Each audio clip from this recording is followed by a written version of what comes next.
guys, welcome back to my channel. So today makes it 1 year since I've had the privilege of saying hey guys, welcome back to my channel. Today is 2nd May 2021. It feels so unreal that a year has passed by since I picked up my phone and was like, I want to make a video and post it, and I want to have a YouTube channel. So first of all, I want to say thank you to you guys for staying with me for this entire year. Thank you for coming back and watching my videos. Thank you for subscribing. Thank you for watching this video. Like, it means so much to me. So today is my first year YouTube anniversary. Today is 2nd of May. This video obviously will not be posted on 2nd of May because I have stuff to do, but I'm making it on the 2nd of May today. So I don't know when it's going to go up, but just know that the day I made this video was the actual day. So in this video, I'm going to run you guys through some YouTube tips for growth, some struggles that I came across during my 1 year of YouTube, and things that I learned in my 1 year of YouTube. So if you want to see or hear all of that or any of that, please keep watching this video and don't forget to subscribe,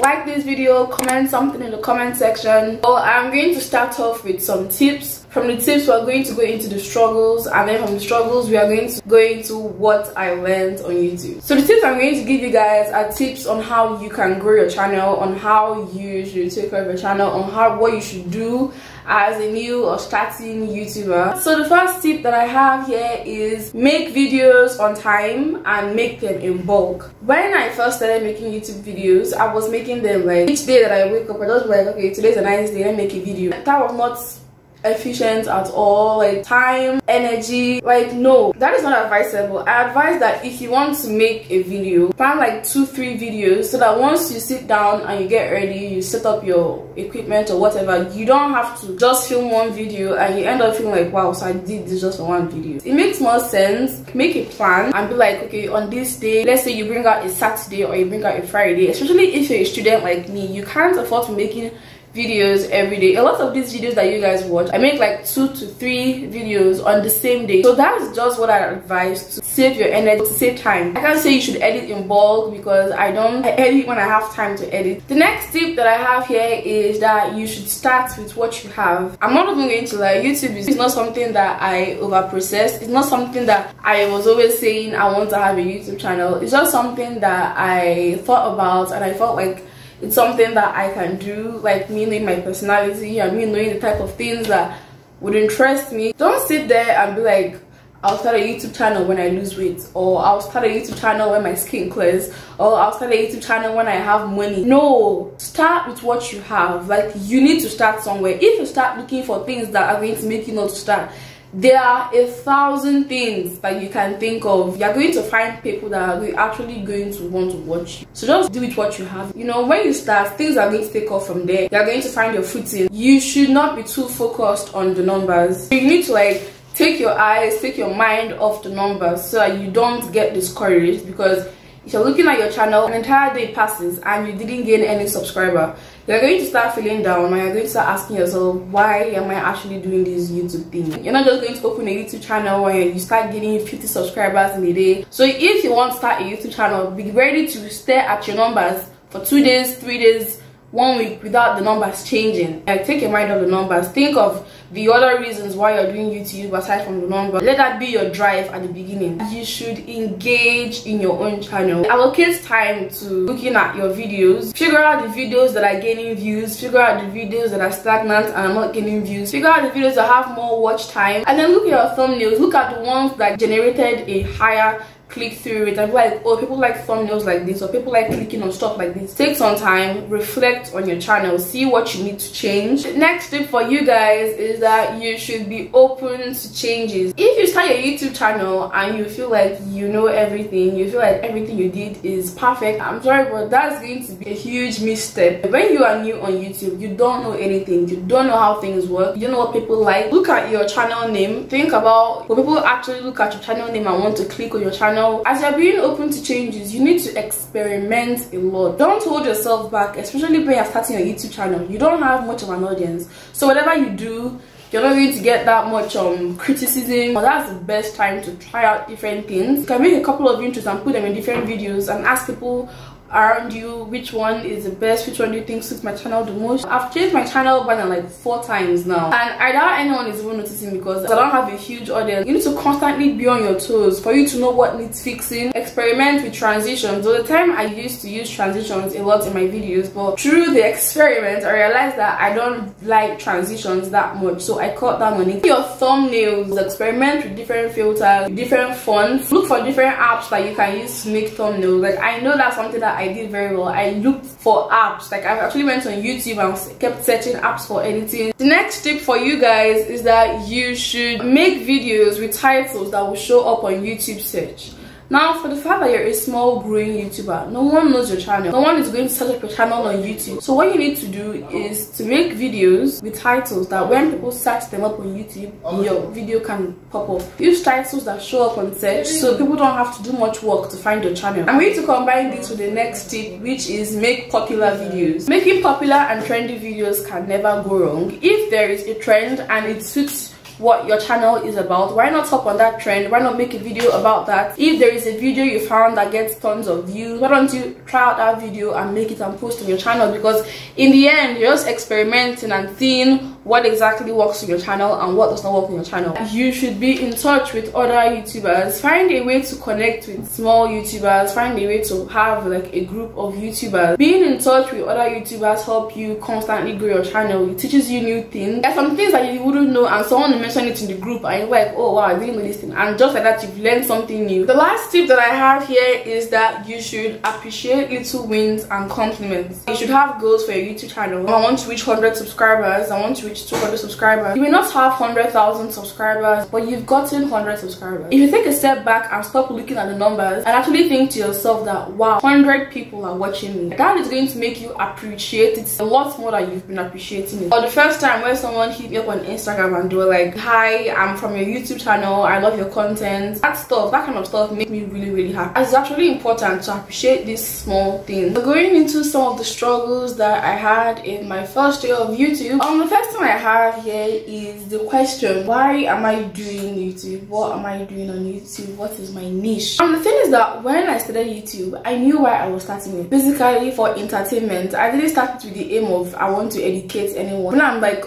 I have a YouTube channel or something, or when they ask me, I'm like, oh, you have a YouTube channel, and then they're like, what's it about? And then I'm like, it's basically just entertaining stuff. Like, it's not like I have a particular niche. And then they're like, if you don't know your niche, then you don't know what you're doing on YouTube. Like, at first, that statement bothered me a lot because I started feeling like I was purposeless on YouTube. But then I watched a video that Annie Dube made, and she was like, you don't need to have a niche on YouTube. Having a niche is narrowing yourself down, restricting yourself.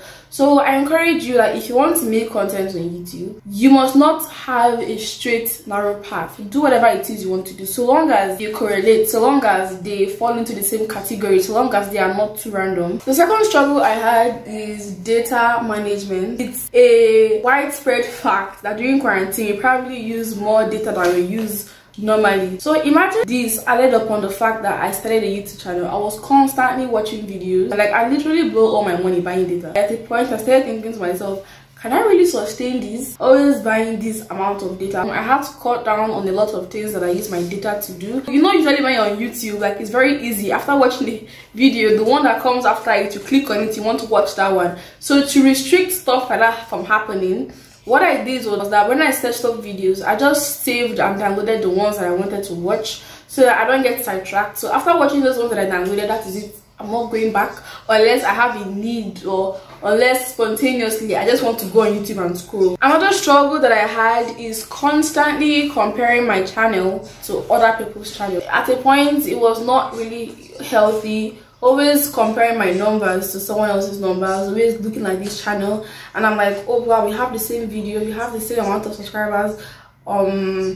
What did this person do to gain more views and stuff like that? Comparing my channel unhealthily is something that I struggled with. I think every YouTuber probably comes across it. You just need to know how you're going to handle it, how you're going to manage it, so you don't end up condemning your channel as unworthy and unfit for YouTube. Another thing that I struggled with is trying to find who I am on YouTube. I have like a mixture of different personalities. So when I started YouTube, I was thinking constantly, what side do I want to portray to my audience? When I first started my YouTube channel, I was very nervous in front of the camera. Like, if you watch my first YouTube video, you will notice that I was a wreck in that video. At that point, it wasn't even possible to show you my YouTube subscribers my extroverted side. So I just settled for being who I'm comfortable with being on my YouTube channel. If you try and make yourself into something you're not, your subscribers are going to realize, they're going to see that you're faking it, or okay, unless you're like a very good actor or actress, you'll be authentic about your YouTube personality. So moving on to the third and last section of this video,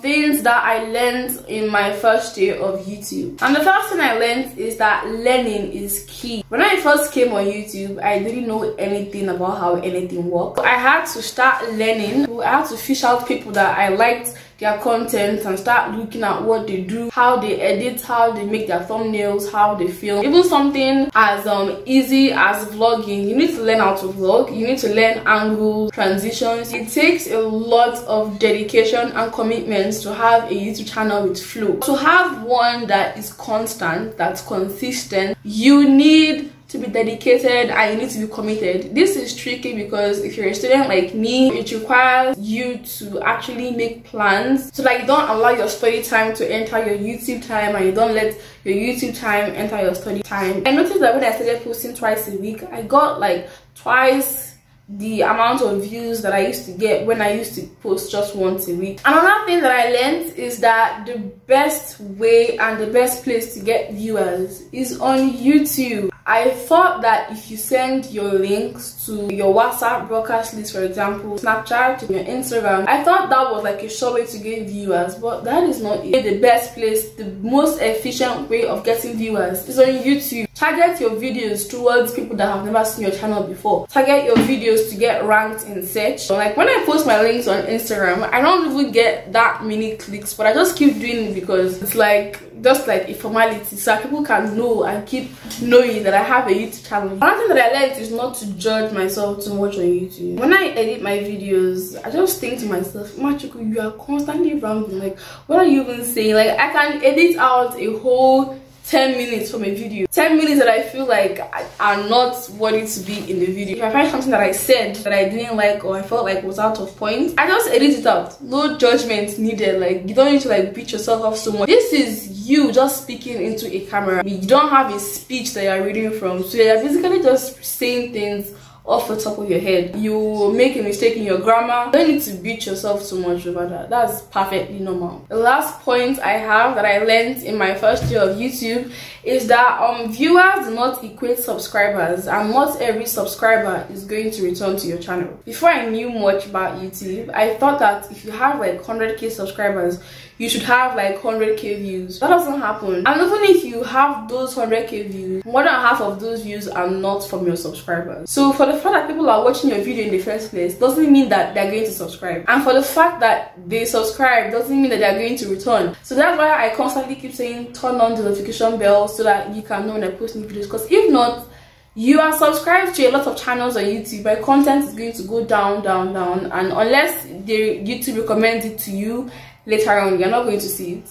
So you just have it in mind that don't get too worked up when you see that your subscribers are not returning to watch your videos, because it gives you a chance to reach out to new subscribers, to reach out to a new audience, to put your video out there on YouTube to be found out by people that have never seen your channel or seen your face before. And if you have a small channel like me, then it shouldn't bother you that much, because your whole point is you're still in your growth phase. So it's not something that should bother you that much. Okay guys, that's it for the video. These are my tips, struggles, and what I learned in my first year of YouTube. Once again, thank you guys so much for being with me in my first year of YouTube. If you're a returning subscriber and you've been returning from the very first day, I love you so much. Thank you for constantly coming back to my channel. I really appreciate it way more than you may think, or way more than you know. Bye.